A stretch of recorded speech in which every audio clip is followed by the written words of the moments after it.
Hello, I'm Dr. Brandt Gibson, and today I want to talk to you about a principle that oftentimes is not well understood.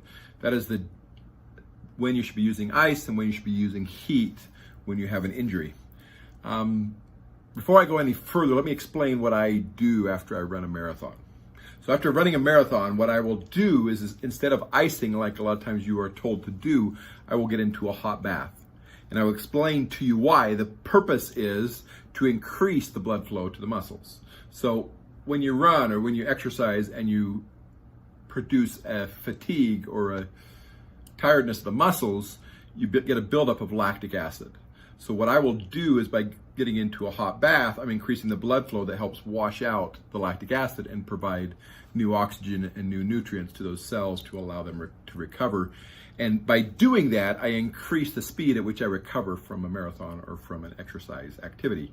The alternative is to ice those areas, and what that does, it causes the blood flow to pull away and the lactic acid sits in the muscles, and usually you'll have some soreness. The advantage of the ice is it decreases swelling. So when should you use hot ice and when should you use heat? Heat is very valuable right after an injury, right after something happens, because it increases the blood flow and allows the body to provide the healing cells and to wash out any damaged tissues, damaged cells out of the area to allow it to start to recover, to allow it to start to get better. Ice, on the other hand, stops the swelling. So after the initial heating of the area, a lot of times we'll have you ice as well to decrease the swelling and decrease the pain by decreasing the swelling. So ice is designed to decrease swelling, and in decreasing the swelling will decrease the pain.